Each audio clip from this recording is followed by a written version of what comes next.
Hey guys, welcome back again sa ating YouTube channel. Ayan, so ayun, maglalakad-lakad muna kami ni Emma kasi sobrang ganda ng weather ngayon, no? Nandun si Emma sa likod ko. Ito maganda eh, no? Pag mga gantong weather, talagang lakad-lakad ka lang kasi mahaba pa yung araw. Kasi yung oras ngayon guys, 7:30 na ng gabi. Sayang guys, hindi kami nakapunta dun sa area na yun, no? Kasi may magandang puno dun eh. Yung talagang parang cherry blossom, no? Oh, parang ang bilis lang pala nun. Wala na ulit. Oo. Pero may konti na lang. Kaya lang, light ano na siya.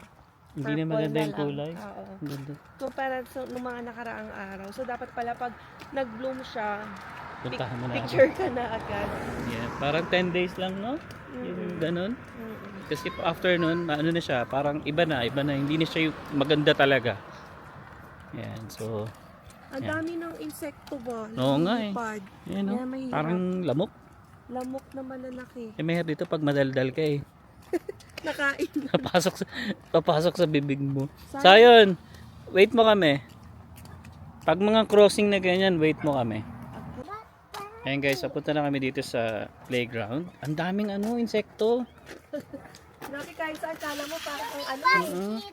Para siyang, ewan ko kung lamok ba yan? Lamok mo. Mosquito. Ibang klase siya pero parang lamok siya guys. Hindi ko alam kung ano yung tawag dyan. Can you move, Daddy? Yun ang Ayan, oh. hirap. Ay, hindi siya lamok, baby. Yan, ganyan siya. Hindi siya lamok. Kaya mahirap. Kadalakad natin. Kaya mahirap pag nagsasalita ka, baka pumasok sa bibig mo. So, gumanda nga yung weather, pero ito naman yung bago naming kalaban, yung mga insekto. So, dati rin yung, naalala ko yung birthday ni Zion. Oo, yung mga, bugs naman, ladybugs. ladybugs. You know ladybugs is cute. Yeah, maganda siya, pero para siyang salagubang eh, pero maliliit. But lady, Na iba yung kulay nung Tapos ano niya. may mga wasp din, yung parang bubuyog. Oo. even Bala kong bumili ng can fly and not bite you. Bala ko bumili ng bola ng basketball, ayun kasi may ring dito. Para pwede ako mag tira-tira diyan. Ayan. Goodbye, Bro. Ayan. Dahan-dahan kasi baka madapa ka. Wala ka nung At least wala nang sasakyan dito. Ayan.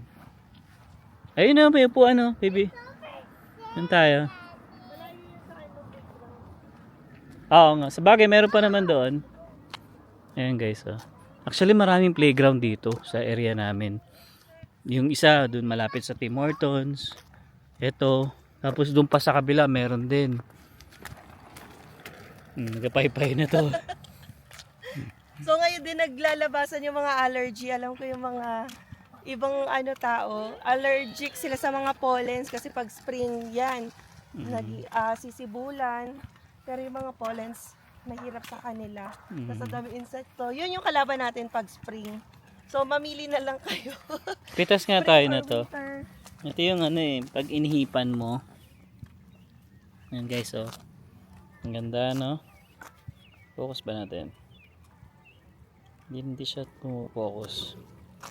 Bakit? Ayaw mo pumokos. Kabubugaan ko. Diba? Madali siya matanggal. Ayan. So, doon tayo sa playground para si Zion ay makapaglaro. Ayan may ring dito eh. Kaya bala ko bumili ng bola ng basketball. Ayan guys, so umupo kami ni Emma dito sa, ano ba tawag dito? Duyan-duyan. Duyan-duyan. Baga sa atin duyan-duyan. Ayan si Zion, nasa kabila. Parang ganyan. No one is pushing me daw. Push mo daw, daddy. Hawakan mo. Sige, push natin. Nagpapapush eh. Ayan. So, ito yung playground pa sa gilid. Ganda dito. Ayan, ito ang mag-ama. Video ang kita sa cellphone ko ha. Para pang natin sa page. Wait. Ayan. Nice. Oy, sayod, baka mag-tumbling ka. Ay. So guys, lipat lang kami. Kasi meron dito ng pond. Dito sa area na to. Ayan. Tingnan natin. Nung pumunta kasi kami dyan dati, may snow pa. So ngayon tingnan natin. kung ano yung view. So yan guys, nandito na tayo sa tinatawag nilang, ano to? Storm water pond. I wanna go back in the playground. And Yeah, yun na nga po, no, may nadapang bata na. Buti hindi masyadong ano. May nadapa na. May sugat siya. Kasugat. May sugat na yung tuhod. It's okay. Tulit lang naman. Naman. Oh, sabi ko lagyan namin ng betadine sa bahay, no? And band-aid. Yeah, mamaya. Nasad siya, oh. Nasad siya. Kanina sabi niya, vlog me. Ngayon, ayaw niya na humarap sa camera. Mag-vlog ano ka, mag-bike ka, lakad tayo doon. Susundan ka ng drone, okay? Okay? Yan, susunod tayo ito. Look.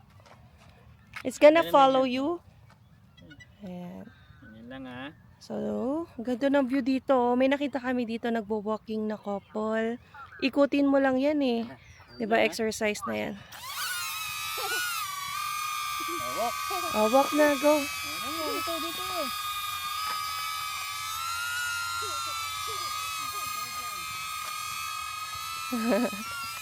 Susunod kay Zion na view. Di mo na kailangan ng drone. Ako na yung sumusunod eh. Galing no? Tsaka ang gaganda ng bahay dito. Siguro mga milyon to. Kasi pagkatapat mo yung mga body of water, ang lalaki. Tapos ang lalaki ng windows. Kasi nga, habol nila yung view. So, yan ang mga goals. Diba? Yan. So, uupo muna kami doon sa bench na nakita namin sa gilid.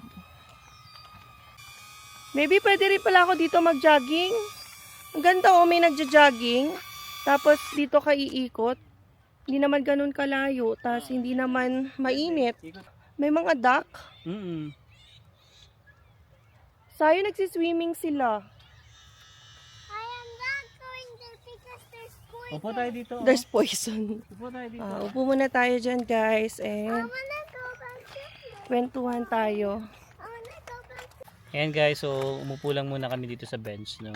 Habang nagmumuni-muni tayo dito. Tinitingnan ng napakagandang view. Ganda. Yan na nga. So, ngayon lang namin in-explore. Ang ganda pala, no? Pwede tayo mag-exercise, baby, para ano. Kasi gumaganda naman na yung weather. Yeah. Hindi mo na kailangan lumayo. Ayun si Zion. Tapos, safe pa sa bata. Walang dadaang sasakyan dito. Oo. Kasi, pang bike or ano lang to. Sa mga nagja-jogging and Yeah. walking. Kaysa, yun nga lang, pagtatawid ka dun, syempre may mga sasakyan na dadaan. Ayan, so, si Zion safe na safe dito mag-scooter. Mm-mm. Ma-practice ba? Kasi, nadapa siya kanina nung pababa. Ako pa sinisi. Hindi daw tumitingin si Alvin sa steps niya. Talagang ano eh. Nagbe-blame. Naghahanap pa ng ibang masisisihan niya eh. Cute ng asa. So anyway, ayan, sabi nga pala natin, no, kwentuhan tayo. Yung malapit na Tim Hortons sa amin dito, andun lang sa may Shell banda sa Yeah. kanto lang. And speaking of Tim Hortons, ayan, kasi bali-balita na mag-hiring daw sila ng about 10,000 workers. Uy. And you know what? Ang prioritize na raw nila na i-hire ay ang mga locals. So, hindi na raw muna masyado silang kukuha sa mga temporary foreign workers. Which is ang nakikita natin na currently, marami doon ay temporary foreign workers, no? Estudyante, mga ganyan. So, ngayon, ipaprioritize na nga nila ang mga locals dahil na rin sa tumataas na youth unemployment. So, yun nga, ibibigay na nila sa locals kasi sabi, marami daw yung mga kabataan dito na aagawan na ng work ng mga temporary foreign workers. So, as of April 2026, ang unemployment rate dito ng youth, yan sa Canada, ay 14%.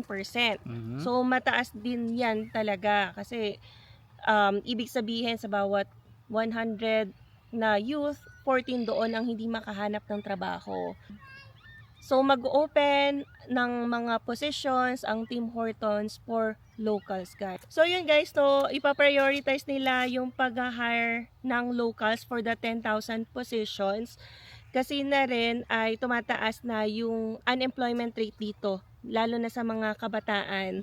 Yan, one of the issues din kasi na tinatakel ay with the rising immigration dito, nawawalan na ng spots.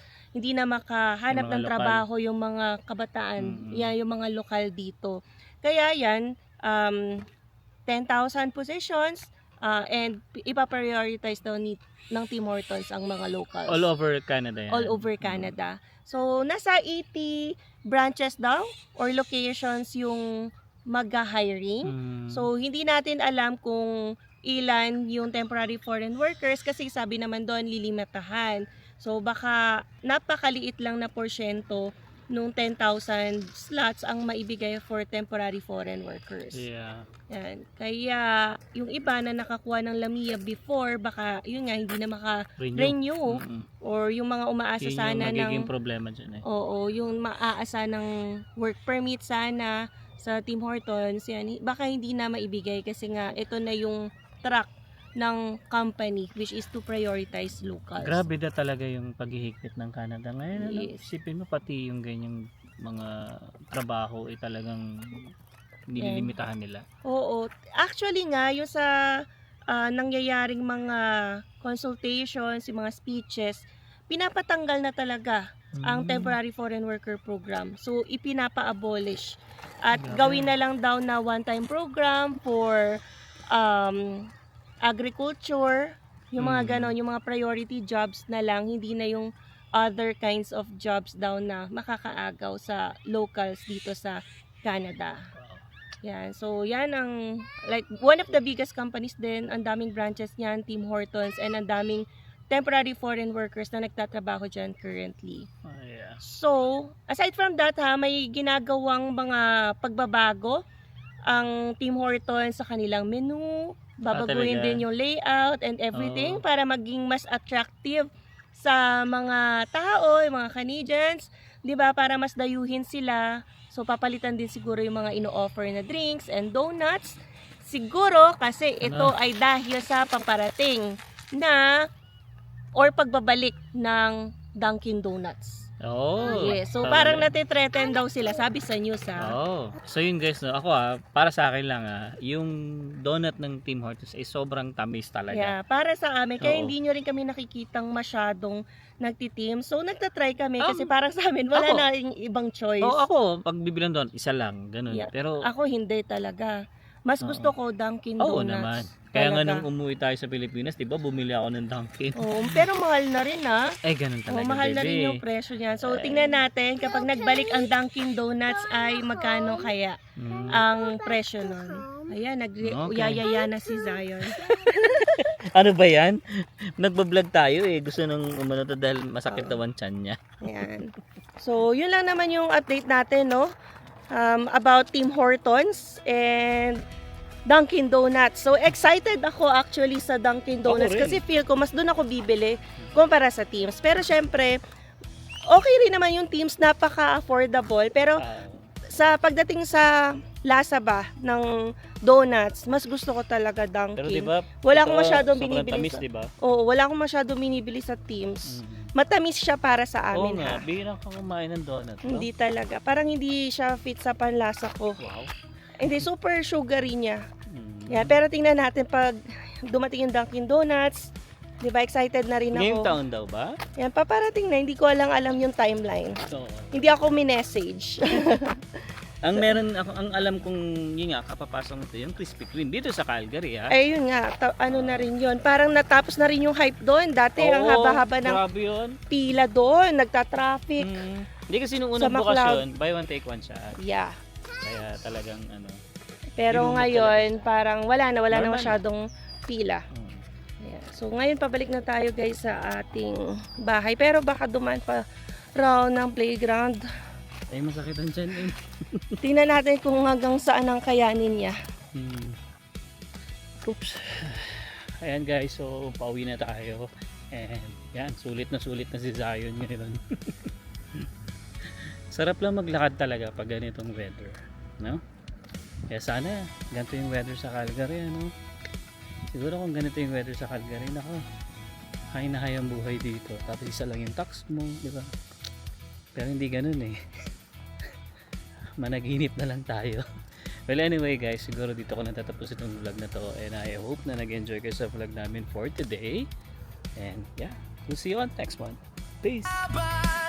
Pagkalipas ng 2 taon, akala'y PR na. Kumuha ako ng bagong work para sa papel sana. Pero biglang layoff, ikaw na may nag-resign. Nawalan ako ng permit, isang buwang walang linaw. Hindi namin alam kung saan kakapit. Gabi-gabing dasal, Lord, ano ang balak mo sa amin? At doon na siya kumilos.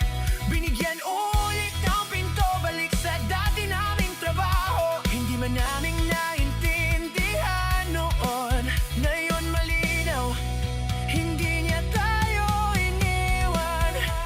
Tingnan mo tayo ngayon, nakakaraos na.